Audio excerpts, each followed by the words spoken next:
Assalamualaikum warahmatullahi wabarakatuh. Kami dari kelompok 5 yang beranggotakan Anissa Sapitri, Marcelina Putri Permatasari, dan Nanda Soraya. Kami akan membahas tentang materi pengujian substantif. Tes penilaian tingkat pengujian substantif direncanakan sesuai ditetapkan di strategi awal.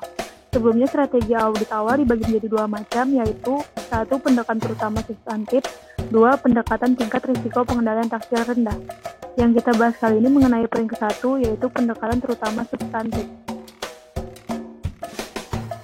Dalam pendekatan terutama substantif, mengumpulkan semua atau hampir semua bukti audit dengan menggunakan pengujian substantif, dan auditor bisa meletakkan kepercayaan atau tidak sama sekali terhadap pengendalian intern.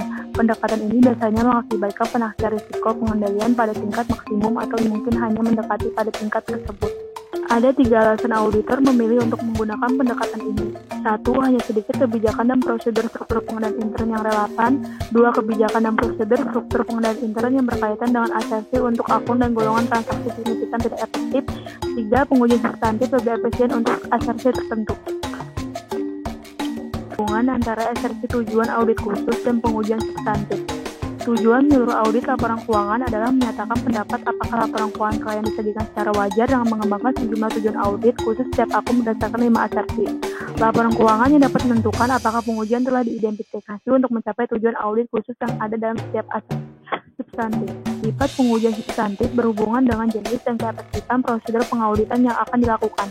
Bila tingkat risiko deteksi yang diterima rendah, maka auditor harus menggunakan prosedur yang lebih efektif dan biasanya lebih mahal.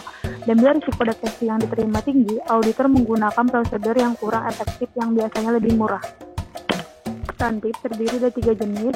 Prosedur analitis digunakan dalam perencanaan audit untuk mengidentifikasi daerah. Pengujian detail transaksi. Pengujian ini dilakukan auditor terutama untuk menemukan kesalahan jumlah rupiah.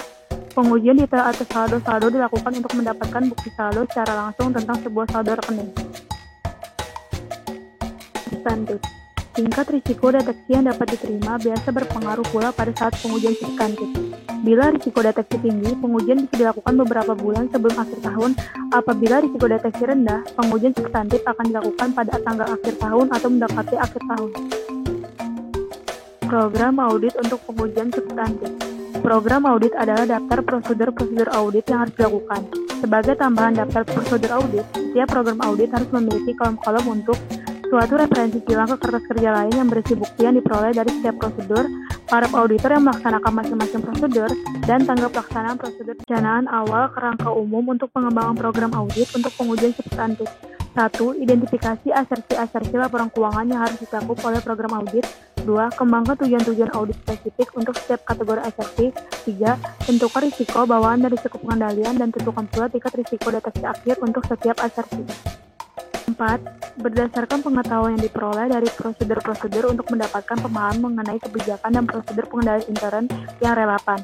Bayangkan catatan akuntansi, dokumen pendukung, dan proses akuntansi, dan proses pelaporan keuangan yang berhubungan dengan asersi-asersi. 5. Pertimbangan pilihan-pilihan yang berhubungan dengan perancangan pengujian substantif. Berbagai tipe bukti pendukung yang mungkin tersedia yaitu analisis dokumen, perhitungan fisik, konfirmasi elektronik, dan pertanyaan tertulis lisan. Pertimbangan-pertimbangan khusus dalam perancangan pengujian substantif. 1. Rekening-rekening laba rugi. 2. Rekening-rekening yang berkaitan dengan estimasi akuntansi. 3. Rekening-rekening berkaitan dengan transaksi dengan pihak yang memiliki hubungan istimewa. Dan pengujian pengendalian dalam pengujian substantif. Pengujian pengendalian. Pengujian pengendalian merupakan pengujian yang dilaksanakan terhadap rancangan pelaksanaan suatu kebijakan atau prosedur struktur pengendalian internal. Pengujian pengendalian ini dilaksanakan auditor untuk menilai efektivitas kebijakan atau prosedur pengendalian untuk mendeteksi dan mencegah salah saji material dalam suatu asersi. Pengujian substantif, auditor harus menghimpun bukti yang cukup untuk memperoleh dasar yang memadai untuk menyatakan pendapat atau laporan keuangan. Pengujian substantif menyediakan bukti mengenai kewajaran setiap asersi laporan keuangan yang signifikan. Sekian presentasi dari kelompok kami. Salah hilap mohon maaf. Kami akhiri. Wassalamualaikum warahmatullahi wabarakatuh.